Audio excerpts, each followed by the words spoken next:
Bonjour. Alors, de quoi va-t-on parler aujourd'hui? Visiblement, si vous êtes là, c'est qu'il y a quelque chose qui, dans votre tête, se dit « Ouh, il faut que j'aille me renseigner sur la cybersécurité ». Ben, vous avez raison. Donc moi, je suis Monique Santeil, je suis déléguée générale de l'Union des auto-entrepreneurs. Bonjour, Yannick Maquignon. Moi, je suis product manager chez Orange France sur les offres de cybersécurité. Alors, pourquoi cette conférence? Ben, pour vous aviser, vous informer au préalable que cette cybersécurité, elle concerne tout le monde. Elle ne concerne pas que les grosses administrations et les grosses entreprises. Alors, ce que je voudrais savoir, étant délégué général de l'Union des auto-entrepreneurs, est-ce qu'il y en a parmi vous qui sont déjà auto-entrepreneurs ou qui souhaitent l'être? Si vous pouvez lever la main. OK.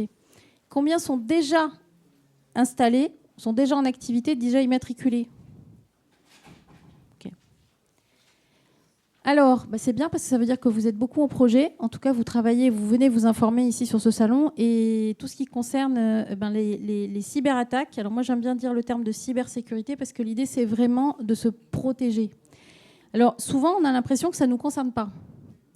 Et si, nous on accompagne des milliers d'auto-entrepreneurs tout le temps et on voit des attaques sur des comptes Instagram, des comptes Facebook, des adresses email.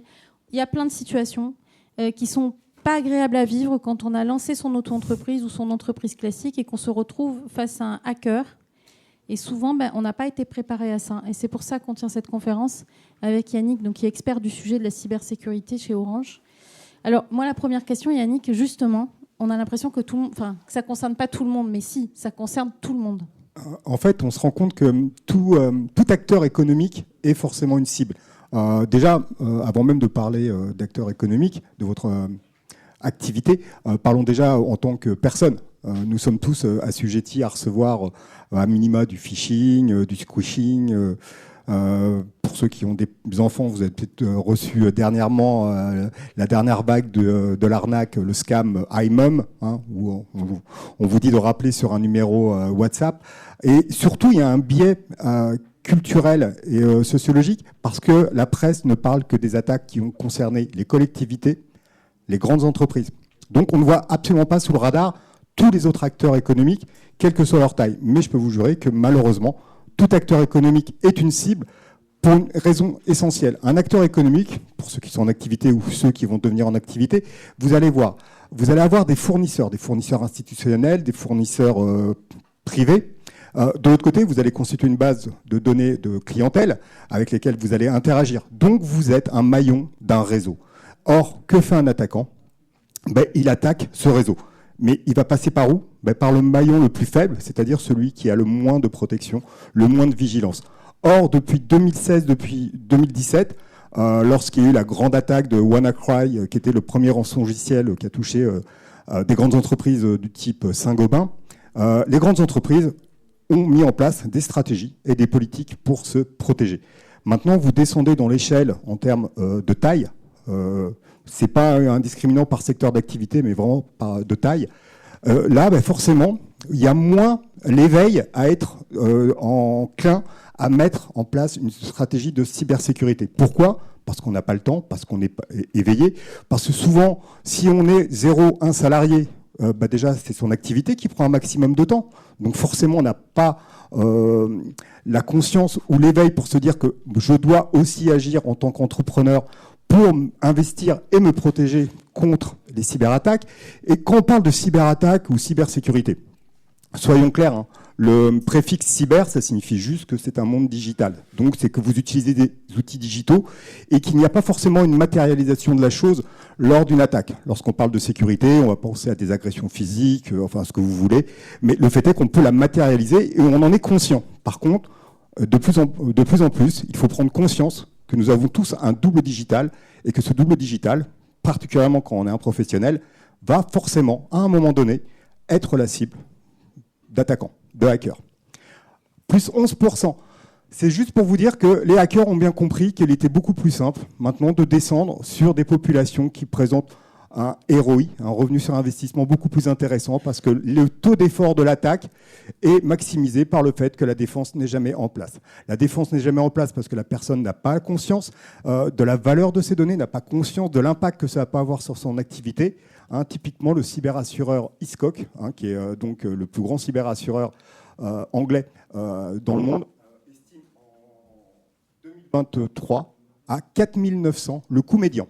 Alors je rappelle, le coût médian, 50% au-dessus, 50% en dessous. Et quand on parle de coût médian d'une cyberattaque, il faut bien comprendre que c'est de la trésorerie.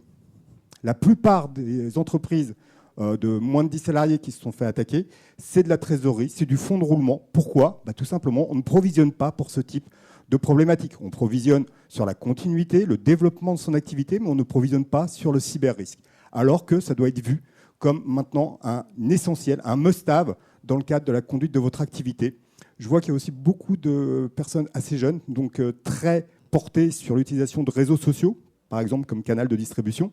Donc vous avez une identité numérique, vous avez un compte, souvent chez Meta, pour Instagram et consorts. Et tout ça, c'est forcément aussi quelque chose sur lequel un attaquant peut jouer pour utiliser votre identité, la corrompre, et surtout, après, c'est la difficulté pour vous de faire valoir vos droits en tant que propriétaire de cette identité. 65% des professionnels n'ont aucune politique de protection des données. Je le sais d'autant plus que ma femme est une professionnelle. Donc elle a une activité, elle est très pertinente dans son activité, et forcément tout ce qui est autour, si ce n'est pas de la législation ou de la réglementation, elle ne va pas forcément y penser. Vous savez mieux que moi que vous ne comptez pas vos heures, sauf que les heures que vous avez en plus, c'est toujours pour de l'administratif, et forcément tout ce qui est sécurité numérique, protection de ma base client, etc., ce n'est pas forcément la première chose à laquelle vous allez penser lorsque vous allez vous réveiller. Et surtout, 95% des cyberattaques commencent par l'humain. Pourquoi ? Parce que nous sommes un centre d'émotions. On va toujours jouer sur nos émotions, que ce soit la peur, l'avarice, le gain, ce genre de choses. Une machine, elle est logique, elle ne va pas avoir ce type de problématique. C'est pour ça que vous pouvez voir, lorsque vous êtes vous-même destinataire de phishing, smishing, etc., on va jouer sur quelque chose pour vous dire urgent, ceci, la campagne que vous avez dû recevoir, j'imagine, de l'entaille pour les amendes non payées, ça va jouer sur le caractère de l'urgence, sur la peur de payer plus, ce genre de choses. Donc, un conseil très simple, posez-vous toujours la question pourquoi vous recevez ce message et dans quelles circonstances vous auriez pu être amené à être concerné par ce message. Réfléchissez avant d'agir. L'attaquant, lui, va toujours privilégier votre action sur votre réflexion. Et ils sont super malins. En fait. Très. Ils ont toujours un coup d'avance, donc il faut avoir un coup d'avance, nous, sur eux. Et c'est pour ça qu'on a besoin... Alors, comment on réagit en termes d'attaque ? Alors, avant, je voulais illustrer une chose. Quand tu dis, on n'y pense pas, mais c'est comme quand on est dans sa maison, c'est comme si on ne fermait pas la porte, en fait. Exact.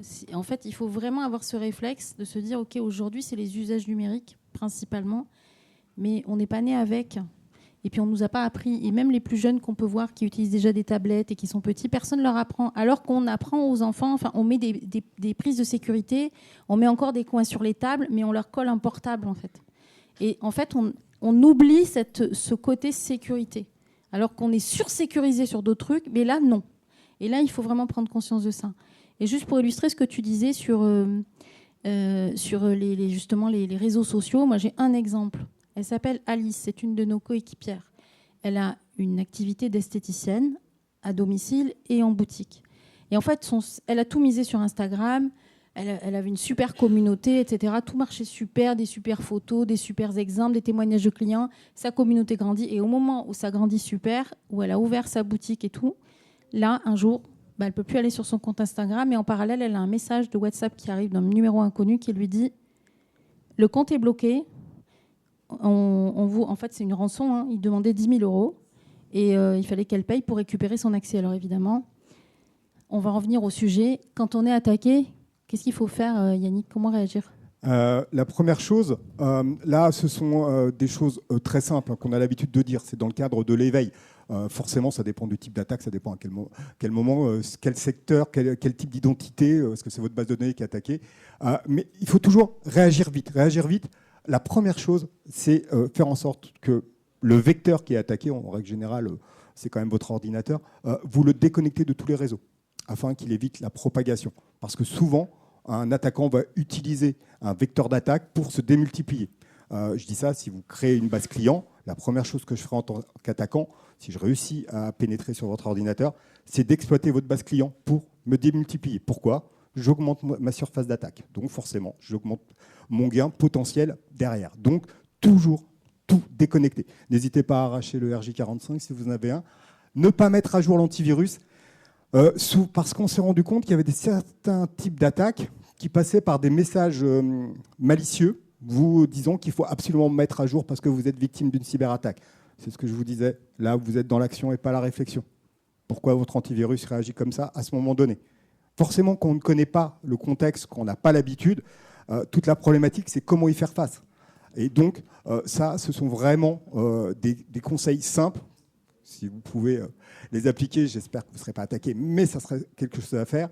Et par contre, ne touchez à rien au niveau des données. Vous ne savez pas quel type d'attaque vous avez été victime. Donc, vous ne savez pas si vos données sont corrompues, à quel niveau elles sont corrompues, parce que votre base client, parce que j'insiste beaucoup, parce que souvent chez les entrepreneurs, vous êtes quand même dans des métiers qui sont en relation client, il faut absolument la préserver. Donc, ça ne sert à rien de tout effacer, parce que sinon, vous effacez même votre propre activité, ce qui finalement est contre-productif. Vérifiez la sauvegarde. Vous êtes toutes et tous clients de sociétés qui vous fournissent à minima des solutions cloud. Google, c'est Drive pour les Android, iCloud pour Apple. Et en tant que professionnel, vous allez être assujetti pour 98% d'entre vous à utiliser Microsoft Office, donc OneDrive. Donc, par défaut, vous avez toujours un système de duplication de vos données. Système de duplication de vos données ne signifie pas que forcément vous êtes à l'abri. Pourquoi ?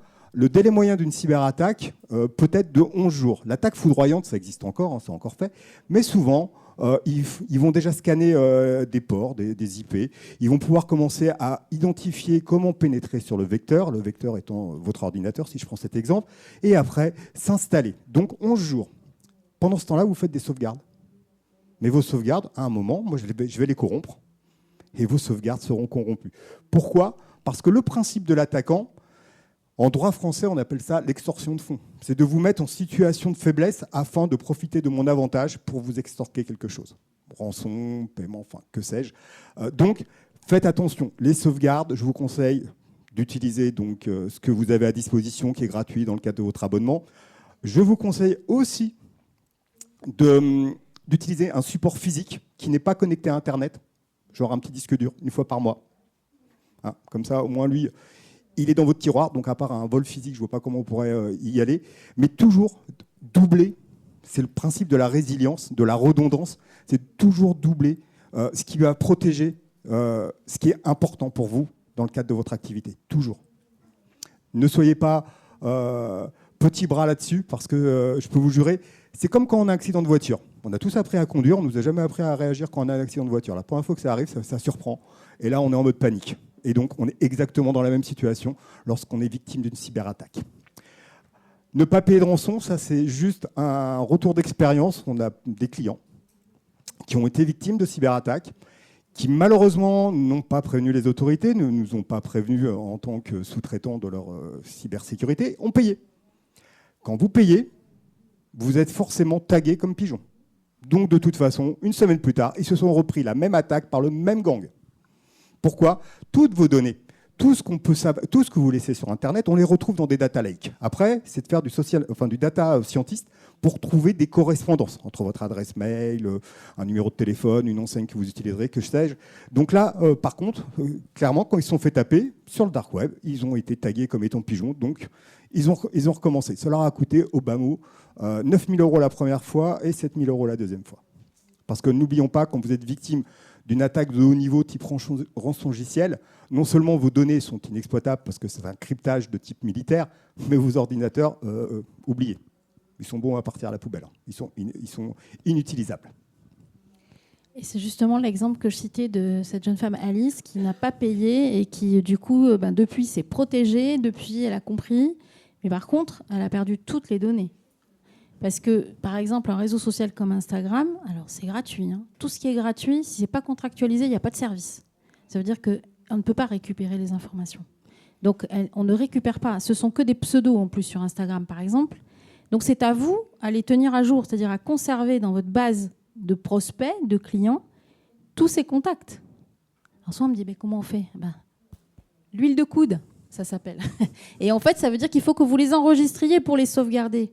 Sinon, le jour où, comme Alice, tout est parti, c'est comme si elle avait mis un rideau noir sur sa vitrine, elle n'existe plus. Et les gens ne la trouvent plus. Et ça, c'est vraiment le problème des réseaux sociaux aujourd'hui, c'est ça. C'est qu'on communique, on y va, on est super content, on a une communauté et tout, mais sauf qu'on ne sait pas qui est cette communauté, puisque ce sont que des pseudos. Quand vous êtes sur le réseau social de LinkedIn, par exemple, là, vous pouvez exporter le carnet d'adresses, voilà, quand vous avez la version payante, évidemment, parce que là, vous avez un service. Mais c'est aussi ça. Enfin, moi, je vous allume juste une lumière sur ça. Avant, on avait évidemment un carnet de clients, on a une base de contacts, mais sur les réseaux sociaux, on n'a rien. Donc maintenant, la question, c'est qu'est-ce qu'on doit faire, en fait ? Qu'est-ce qu'on ne doit pas faire ? On va commencer par ce qu'on ne doit pas faire, surtout. Exact. Et juste pour rebondir sur ce que tu disais, on a l'habitude en cybersécurité de dire que les victimes sont à l'ouest, les attaquants sont à l'est. Tout ça pour juste préciser une chose, le domaine judiciaire. Vous pouvez porter plainte en France si vous êtes agressé physiquement, parce que physiquement la personne se trouve aussi sous la même juridiction. Lorsque vous êtes victime d'une attaque digitale, souvent ils sont extrajudiciaires. Donc la justice ne va pas vous aider. C'est vous qui allez devoir apporter la preuve en cas de corruption de votre identité numérique auprès de sociétés qui sont de droit américain pour la plupart. Hein. Meta est de droit américain, Google aussi, Alphabet. C'est plutôt anticiper ce genre de problématique parce que après, apporter la preuve d'eux, ça prend du temps. Ce temps, vous ne le consacrez pas à votre activité. Et sincèrement, en plus, ça vous met dans un état psychologique assez stressant. Donc, anticiper, c'est mieux que de réagir. Et justement, les 8 erreurs à ne pas faire en termes de cyberprotection, considérez que cela ne nous concerne pas. Moi, je vous le dis sincèrement, en tant que professionnel, je vous enjoins à réfléchir à avoir une stratégie de cybersécurité. On va commencer par quelque chose de très simple d'un point de vue stratégie, parce que ça fait un peu grand mot la stratégie, mais vous allez voir, d'après vous, quel est le mot de passe le plus usité des Français en 2023 ? N'hésitez pas, il n'y a pas de fausse réponse. Hein. Pas loin, mais c'est ça. 1, 2, 3, 4, 5, 6, 7. En 2022, c'était 1, 2, 3, 4, 5, 6. Donc en 2024, ça sera 1, 2, 3, 4, 5, 6, 7, 8. On va pouvoir tenir encore 3 ans. Après, il y a des nombres, ça va être un peu plus compliqué. Tout ça pour vous dire que ça se craque avec un logiciel de craquement de mots de passe en moins d'1 seconde. Pensez simplement déjà, dès maintenant, ça commence une stratégie de cybersécurité sur des choses simples, des mots de passe robustes, résistants. On parle maintenant de phrases de passe. Hein, vous faites une phrase et vous faites donc une concaténation de changements de cases, majuscules, minuscules, caractères spéciaux, etc., que vous êtes seul à savoir. Il y a aussi des logiciels qu'on appelle des trousseaux. Hein. Il y en a une société française qui s'appelle Dashlan, qui fait un système gratuit, enfin il y a un freemium en tout cas, de très bonne constitution qui vous oblige en fait à ne connaître qu'un seul mot de passe, celui du trousseau. Mais déjà commencez par ça. Le fait de ne pas utiliser le même mot de passe sur les sites web. À peu près 52% des utilisateurs français, parce qu'un être humain est feignant, je suis un feignant, hein, j'ai pas honte de le dire, va par faiblesse utiliser toujours le même mot de passe. Très mauvaise idée. Dans le dark web, il y a un site qui s'appelle I Have Been Pwned, qui est un site d'une organisation américaine, où vous pouvez juste avec votre adresse email voir si votre adresse email n'est déjà pas présente dans le dark web. Si elle est présente, ça ne veut pas dire qu'il y a un risque. C'est simplement qu'on laisse des traces. Or, ces traces, quand on les laisse, au bout d'un moment, comme je vous disais, hein, les hackers, ils prennent les data lakes, ils vont les tourner, et là, à partir de votre adresse email, que nous utilisons souvent comme identifiant pour nous connecter sur des espaces clients, commerciaux, bancaires, etc., eh bien, je vais commencer à pouvoir me dire, tiens, c'est marrant, je la retrouve dans plusieurs endroits, donc je vais commencer à mieux vous connaître. Et potentiellement, après, si je vous connais bien, je vais pouvoir vous attaquer. Petite question, pour ceux qui ont utilisé Des services bancaires en ligne. Vous savez, au début, il y avait donc identifiant mot de passe. Après, on s'est rendu compte que malheureusement, ce n'était pas assez sécurisé. Donc, on a mis des claviers numériques. Les claviers numériques étaient là pour que l'utilisateur se dise son code, qu'il était le seul à connaître. Or, on s'est rendu compte que les hackers, c'est toujours le principe du glaive et du bouclier, avaient développé des petits logiciels pour enregistrer le clic-souris permettant de donner donc l'abscisse et l'ordonnée pour connaître l'emplacement du 1, du 2, du 3, du 4, du 5. C'est pour ça que sont apparus les claviers numériques aléatoires. Tout ça pour vous raconter à partir de cette petite histoire que les méthodes de sécurité d'aujourd'hui ne seront pas celles de demain parce que les attaquants évoluent, ils font évoluer leur stratégie d'attaque et donc forcément derrière nous on doit faire évoluer nos stratégies de sécurité. Donc toutes et tous concernés. La protection peut attendre. Souvent, vous allez acheter un ordinateur chez un distributeur plutôt grand public, on va dire Boulanger, Darty, la Fnac. Vous avez des offres d'antivirus freemium qui sont installées. Mais c'est la plupart du temps des versions d'essai. Donc soit vous décidez de payer l'éditeur. Vous vous en souviendrez parce que c'est souvent sur un modèle de facturation annuel. Ça change un petit peu de notre facturation mensuelle. Soit vous réfléchissez à vous équiper d'autres types de sécurité, mais quoi qu'il advienne, il faut quand même qu'il y ait un niveau de sécurité sur vos ordinateurs pour vérifier le comportement. Il existe beaucoup de technologies de plus en plus résidentes, de plus en plus performantes, mais à minima, il faut au moins avoir un antivirus pour s'assurer que les menaces les plus connues ne sont pas en train d'infecter votre PC. Les équipes informatiques s'en chargeront. Ça, c'est souvent si vous avez un prestataire informatique, votre neveu qui va s'occuper, votre frère qui est en école d'ingénieur. Après, est-ce qu'il a la bande passante? Est-ce qu'il a le temps pour s'en occuper? N'oubliez pas que c'est vous qui potentiellement peut devenir une victime. Donc, il faut toujours mettre en place l'action et la réalisation de l'action. On a déjà une solution installée. Comme je vous disais, très important, on appelle ça le syndrome de l'icône, parce que beaucoup de professionnels, dans les petits professionnels, pensent être protégés parce que justement, ils ont une icône d'un antivirus, mais si la version d'essai est expirée, en fait, elle ne sert à rien. Il y a l'icône, mais vous n'avez pas le service. L'attaque stoppée, c'est fini. Non, c'est que le début. Vous êtes identifié, on sait qui vous êtes. Donc forcément, on a récupéré des données, donc vous avez encore d'autres actions à faire pour colmater les brèches et revenir au jour d'avant. Toute la problématique dans une cyberattaque est de revenir au jour d'avant. Le réseau est sécurisé, c'est suffisant. Oui, je travaille chez Orange, le réseau il est très sécurisé, mais c'est qu'un tuyau. Le tuyau, il est là pour échanger des données. Et ces données, ce sont les vôtres, ceux de vos clients, de vos fournisseurs. Et à quel niveau la corruption va-t-elle arriver, sachant que 95% des attaques passent par l'être humain.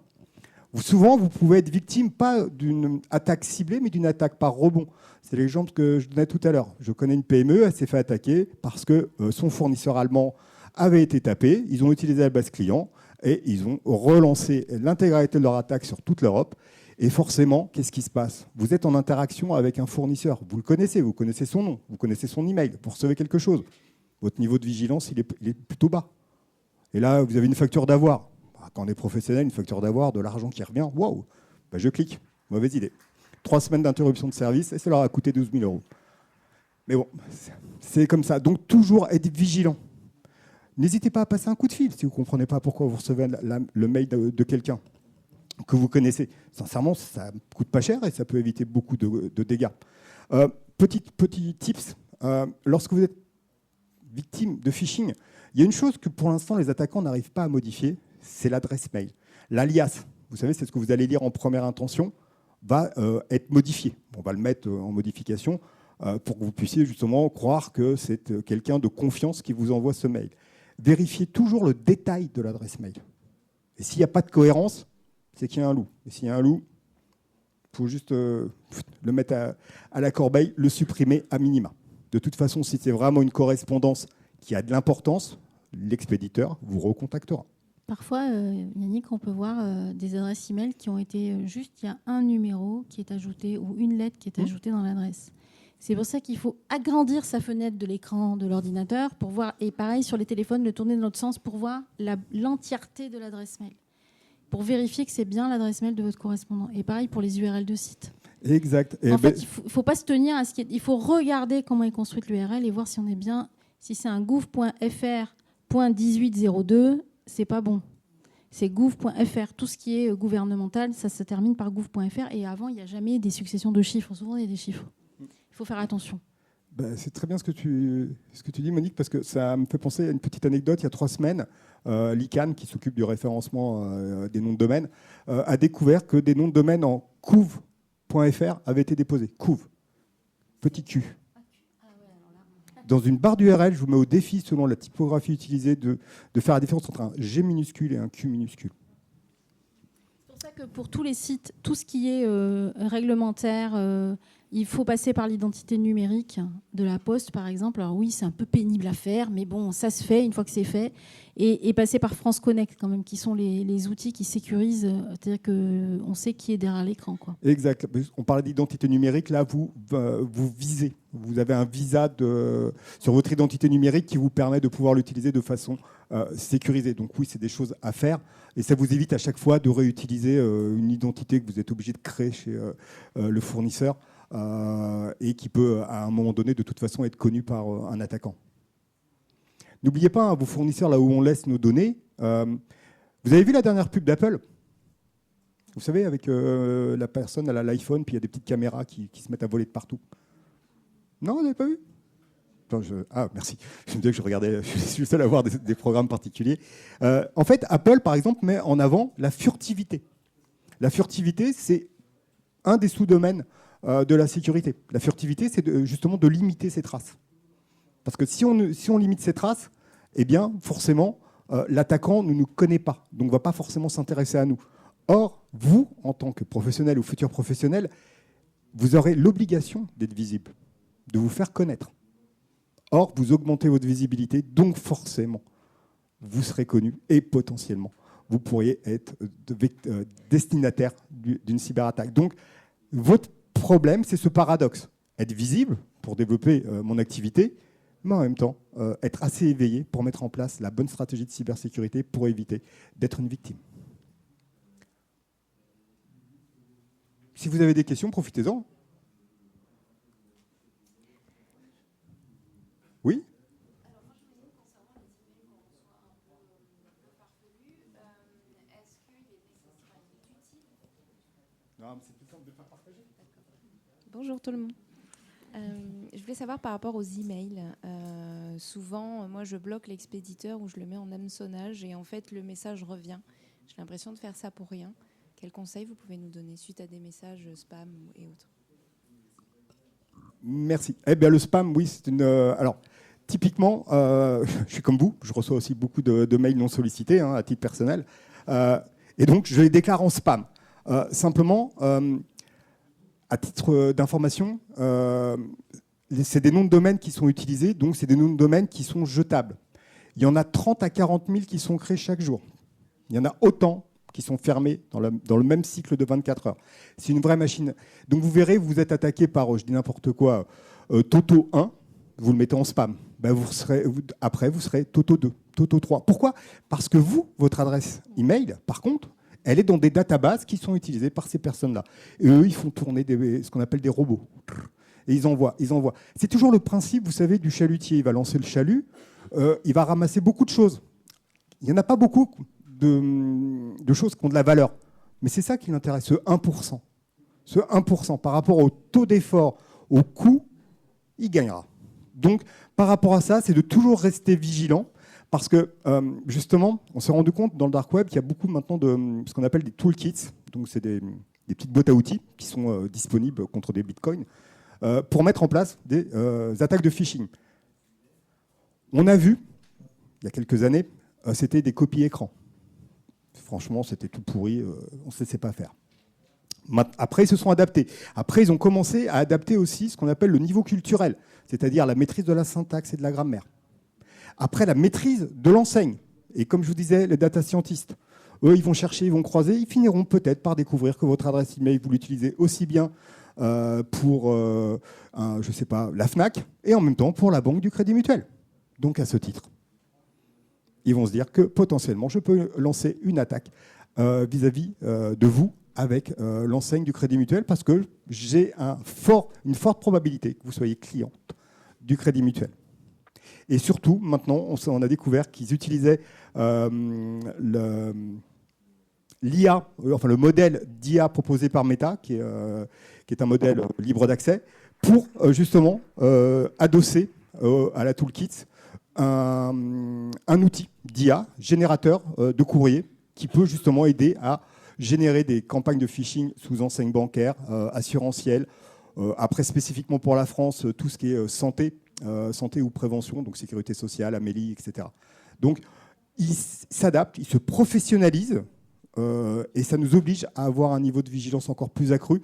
Mais comme je vous dis, c'est toujours le glaive et l'épée. Malheureusement, nous sommes encore très utilisateurs du mail. Ils ont bien compris, avec la machine à laver de 30 à 40 000 nouveaux noms de domaine ouverts et fermés en 24 heures, c'est pas prêt de s'arrêter. Par contre, il faut savoir que tous les opérateurs, Gmail, Apple ou autres opérateurs, bon, je parlais d'Orange aussi, on met en place, on est capable de n'avoir in fine à la fin que 0,2% de mails qui réussissent à passer tous les filtres. Mais simplement, les filtres, il faut les mettre à jour parce que la nature de l'attaque, elle évolue aussi. Et c'est ce délai qu'ils vont utiliser pour perpétrer leurs attaques.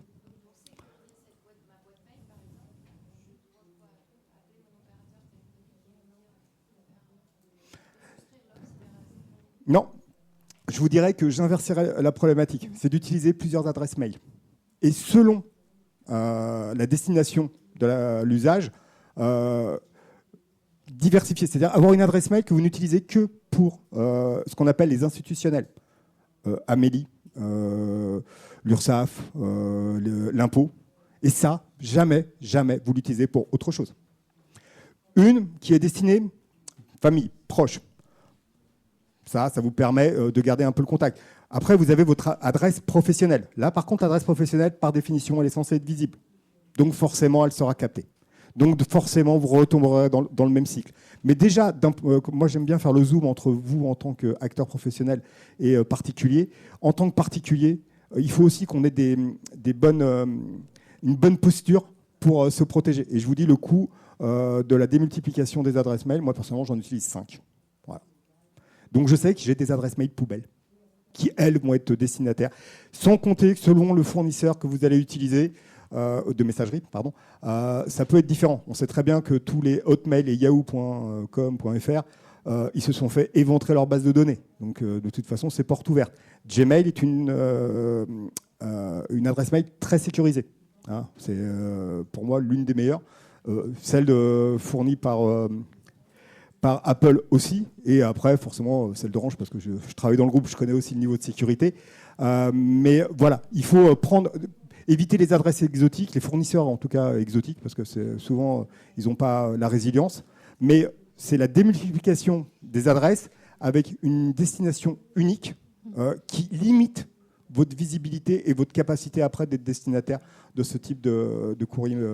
Et j'ajouterais de l'organisation dans tout ça. Parce qu'effectivement, combien de fois nous on voit une adresse mail, un coup utilisée, une autre fois c'est une autre adresse mail, mais c'est complètement irrationnel et illogique. En fait, c'est juste comme si vous aviez une étagère avec des classeurs, et il y en a un, c'est l'adresse mail de la famille, il y en a un autre, c'est l'adresse mail des abonnements divers de lettres, d'informations, celle-là, voilà. Il y a l'adresse poubelle quand c'est un truc que vous ne voulez pas garder, mais au moins vous l'avez. Et il y a l'adresse, effectivement, pour communiquer avec les institutionnels ou les organismes qui vous accompagnent. Mais il faut que ça soit rangé. Et pareil, la stratégie de mot de passe. Ce n'est pas les mêmes mots de passe pour ces différents classeurs, tu es d'accord avec moi, mais il faut véritablement renforcer ça et avoir cette stratégie et que vous vous y retrouviez. Et ça, c'est de l'organisation. Et pour répondre à madame sur la boîte mail aussi, c'est regarder sa boîte mail tous les jours quand on est entrepreneur. Combien de fois, moi j'en ai qui disent « Ah ben j'ai pas vu, j'ai pas relevé mes mails depuis 10 jours. » Bah oui, mais vous êtes à votre compte. Donc il faut les relever, les ranger, effectivement, se désabonner des choses qui ne sont pas intéressantes et avoir une stratégie aussi de classement quand même. Les boîtes mail aujourd'hui sont hyper organisées, on peut faire des règles même de classement tout seul. Franchement, on est hyper aidé. Alors moi je reviens, on a déjà parlé de pas mal de réflexes clés. Il y en a un dont on n'a pas parlé, c'est la connexion d'appareils USB par exemple. Quelqu'un te donne une clé USB ou un appareil, qu'est-ce que tu fais C'est quoi les précautions d'usage ? Eh bien déjà, je me pose la question pourquoi est-ce qu'on m'offre une clé USB ? Il y a 4 ans maintenant, on trouvait des clés USB dans les transports en commun à Toulouse, Marseille et quelque part en banlieue parisienne, je crois. Et en fait, elles contenaient des malwares. Et on joue sur quoi, d'après vous, quand on dépose ce type de clé USB comme ça? Ouais. La curiosité, exact. Après, il y a aussi l'empathie. Je suis un bon samaritain. Je vais voir s'il n'y a pas des informations. Comme ça, je pourrais contacter la personne. Mauvaise idée. Bon, après, soyons clairs, j'ai gagné une clé USB. Super. Je vais tout effacer. Mauvaise idée. En fait, quand vous ne connaissez pas le périphérique, vous ne connaissez pas son origine, il ne faut jamais connecter ça à votre ordinateur. Surtout si vous ne l'avez pas équipé précédemment d'un système pour le protéger.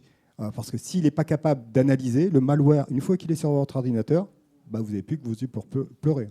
Parce que là, il faut intervenir pour le retirer. Et ça, c'est compliqué. Ça peut agir sur le système d'exploitation, ça peut le rendre instable, ce genre de choses. Donc tout périphérique, c'est comme pour un email ou un SMS dont vous ne connaissez pas la provenance, vous pouvez vous interroger légitimement sur pourquoi je suis destinataire, vous ne le faites pas. C'est très important. Surtout qu'ici, vous allez avoir pas mal de clés USB, j'imagine, qui sont données en goodies. Posez-vous la question. Ça reste encore étranger, quoi. Absolument. Et deuxième chose dont on n'a pas parlé, Yannick, sur les réflexes clés, c'est ne divulguer jamais de données à caractère personnel. Qu'est-ce qu'on entend par là, en fait? Est-ce que tu peux expliquer? Moi, je ne suis pas très digital, j'avoue. Mes enfants le sont plus que moi, donc ils ont une tendance à mettre tellement d'informations sur qui sont mes filles, nom, prénom. Le prénom du chien. Prénom du chien, la ville où elles habitent, etc. Chose qui me rend complètement dingue, parce que justement, c'est ce type de diffusion d'informations qui fait que potentiellement on est capable après de vous identifier et après de croiser. Tout le problème, c'est qu'entre Instagram, Facebook, TikTok, machin, il y a tellement de comptes, tellement d'identités qu'au final, on est capable de se retrouver. Donc, quand vous êtes professionnel, les seules identités que vous devez laisser, c'est les identités qui concernent votre activité. Qui vous êtes, qu'est-ce que vous faites, comment vous contactez, ça se résume à ça. Il n'y a pas besoin après de raconter sa vie. Après, je sais que sur Instagram, c'est un canal conversationnel assez particulier qui nécessite de mettre en place des stories. Donc, mais par contre, les stories peuvent très bien être orientées professionnelles sans donner d'informations, par exemple, sur qui vous êtes derrière là où le professionnel qui utilise ce canal conversationnel. C'est important. Méfiez-vous, il faut aussi séparer le côté privé du côté professionnel. C'est deux domaines de votre vie, il faut faire en sorte qu'ils soient quand même assez hermétiques. J'imagine que les hackers ont des sortes de robots super intelligents qui tournent très très très très vite, qui vont analyser toutes les données personnelles qu'on peut mettre sur son compte perso, y compris sur son compte pro, et qui va mouliner ça et qui va sortir des hypothèses, par exemple, de mots de passe ou des choses comme ça. Typiquement, qu'est-ce qu'on utilise le plus souvent pour se connecter à un espace client? Il n'y a pas de... oui, ok. Un identifiant, mais l'identifiant est à quelle nature? Voilà, un email. 97% des espaces clients aujourd'hui sont basés sur l'email. Bon, ça commence à évoluer. On a mis l'identification à double facteur, etc. Mais cet email, ça vous rattache à quelque chose, à un compte. Cet email, si vous en avez qu'un, vous allez l'utiliser plusieurs fois. Parce que vous allez forcément avoir des comptes commerciaux, des comptes professionnels, etc. Donc, à partir de cet email, je suis capable de tracer toutes les informations sur chaque site qui va me permettre après de donner ce qu'on appelle un profil. Donc, de vous profiler. Ouais. Et potentiellement, après, d'être malveillant. Alors, justement, pardon. J'ai une question par rapport à ces données. J'ai reçu un email de l'ancien boulanger où j'avais acheté un canapé, disant que leur base avait été attaquée. Il y a 3 semaines, c'est ça?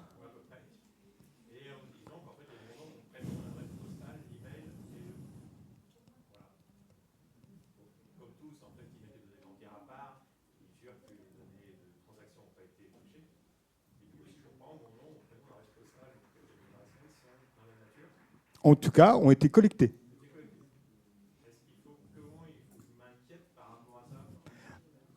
S'inquiéter par rapport à ça, c'est déjà que votre adresse email, la première chose à faire, c'est modifier votre mot de passe au cas où. Enfin, je sais pas, c'est réflexe légitime, on dit. C'est modifier son mot de passe. Après, vous n'allez pas déménager. Donc, forcément, le fait qu'on connaisse votre adresse, vous inquiétez pas, moi je suis client de Deezer en 2022, ils sont 430 millions de données dont mon adresse email, mon genre et mon adresse ont été divulgués. Donc c'est juste prendre conscience que oui, vous pouvez maintenant être destinataire aussi de choses par rapport aux opérations qui vont venir. Là, il y a le Black Friday, pardon. Après, il y a Noël, où il y a énormément de choses sur les colis. Donc forcément, sur les colis. Non, mais comme on connaît votre adresse, on sait que vous avez une adresse postale, vous êtes une identité, vous êtes une personne physique. En plus, j'ai des coordonnées. Donc, je peux tenter, dans le cadre de campagne, hein, c'est toujours la masse, de vous envoyer des trucs en disant tiens, à propos, votre colis Amazon, il est coincé, machin, etc. Voilà. C'est pas encore utilisé. En tout cas, il n'y a eu aucune preuve que c'est utilisé dans le cadre après d'actes malveillants qui seraient physiques. Hein. L'adresse email, l'adresse postale, c'est juste une donnée supplémentaire. Mais cette donnée supplémentaire peut être utilisée pour confirmer votre identité sur autre chose. Parce que forcément, le couple identité physique plus adresse postale, on se dit quand même on a 99% de chances de tomber sur Monsieur X. Voilà. Mais vous inquiétez pas. Alors c'était un prestataire pour la logistique chez Boulanger qui a été attaqué. Je vous confirme que de toute façon, tous les moyens de paiement, etc., ça passe par des plateformes monétiques sécurisées qui sont complètement isolées. Et ça, heureusement, c'est les banques qui l'ont mis en place dès le départ pour dire tous les flux. N'enrôlez jamais votre carte bancaire sur les sites marchands. À chaque fois, on vous propose d'enregistrer la carte bancaire.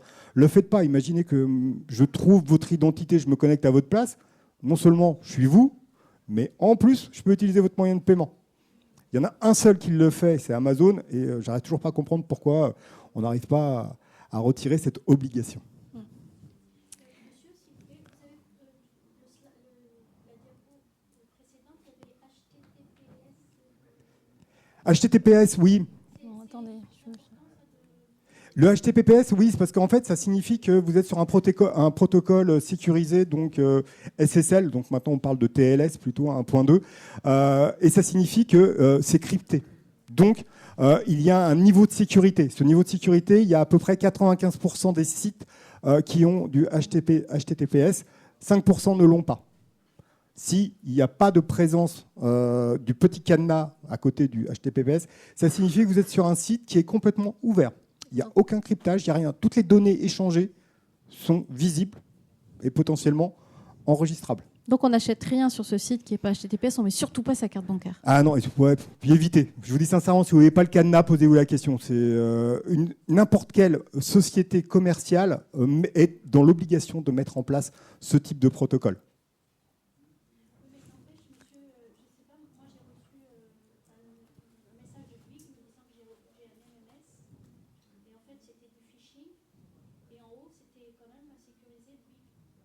Ah oui, oui. Les attaquants aussi s'adaptent. Ils vont utiliser aussi, ils vont mettre en place un protocole TLS sur leurs choses. Ça, c'est un conseil de base, déjà en première intention, si vous naviguez, par exemple. Là, par contre, vous avez été orienté vers un domaine par rapport à une sollicitation qui est donc... Oui, ça...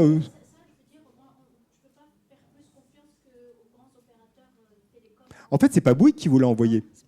C'est pas Bouygues. C'est...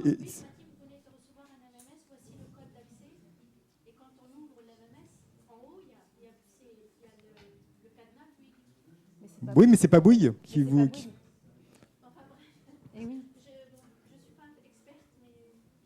Non, non, en plus, des MMS, excusez-moi, c'est devenu... Enfin, ça... Avec les nouveaux protocoles RCS, Rich Communication System, maintenant tout se fait à partir. Enfin, les MMS, c'est quelque chose qui. C'est plutôt rare de recevoir ce type de sollicitation. Mais de toute façon, le principe est le même. On vous sollicite sur un vecteur, là c'est votre mobile. À partir de là, on vous dit d'aller quelque part. Et ce quelque part est censé être là pour collecter à minima de la donnée. Voire maintenant, on s'est rendu compte qu'il y avait des codes. Vous savez ce que c'est un CMS ? C'est le langage adaptatif. Quand vous voulez faire un site web assez rapidement, vous avez le plus connu, c'est WordPress. Donc c'est des CMS, en fait, c'est des espèces de gabarits, de formulaires, etc. Et on s'est rendu compte il y a quelques semaines qu'il y a des lignes de code du CMS qui sont modifiées pour vous télécharger un malware. C'est hyper touchy, c'est très technique. Et là, ça a été utilisé dans le cadre d'une attaque étatique, mais ça peut très bien maintenant devenir une attaque, ce qu'on appelle de bas niveau, à destination des particuliers ou des professionnels. D'autres questions ? C'est plus simple pour l'interaction, parce qu'on est bientôt à l'heure de manger. Moi, vous avez parlé qu'il ne fallait pas payer les ransomware. Mais si, par exemple, c'est une rançon sur des données sensibles. sensibles comme les données médicales ou les données sur une institution gouvernementale. Quelles sont les solutions disponibles pour ce genre d'institutions?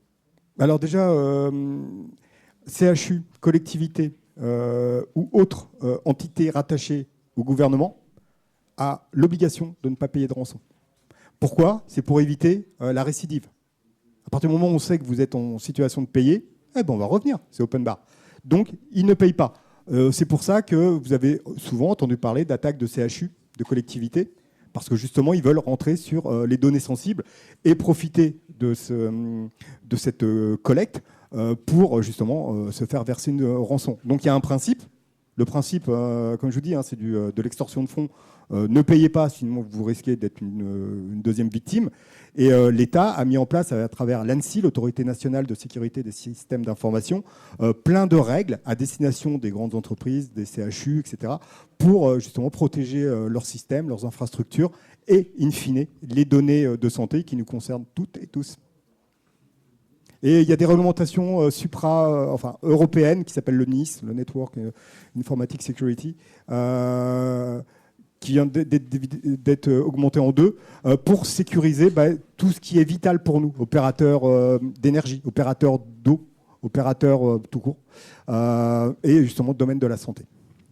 Donc en résumé, de tout ce que tu nous as expliqué, il faut comprendre qu'on est tous concernés, qu'on doit savoir comment réagir quand on est attaqué, mais au-delà de ça, avant d'être attaqué, savoir quoi faire, les bons réflexes pour se protéger en amont, mettre en place cette organisation, cette stratégie en tout cas de protection. Mais maintenant, toi, tu es un professionnel du sujet. Est-ce qu'on peut venir avec sa situation, son projet d'entreprise ou son entreprise déjà installée et venir faire un diagnostic des failles que l'on pourrait avoir? Est-ce que chez Orange, on peut rencontrer quelqu'un par téléphone, par visio, en vrai, enfin. Il y a le principe de l'auto-diagnostic sur des questions pour voir quel est votre niveau d'éveil à la cybersécurité. Après, oui, il y a un accompagnement qui pourra être réalisé justement pour vous proposer des solutions selon votre type d'activité et vos besoins. Okay. Après, oui, dans le marché, par contre, des PME, des grandes entreprises, nous avons ce qu'on appelle des white hat, donc des hackers éthiques, qui, eux, sont capables de faire ce qu'on appelle des tentatives d'intrusion sur infrastructure. Je ne pense pas que... je vous le souhaite, devenez une PME, il y a des infrastructures, vous verrez, c'est sympa.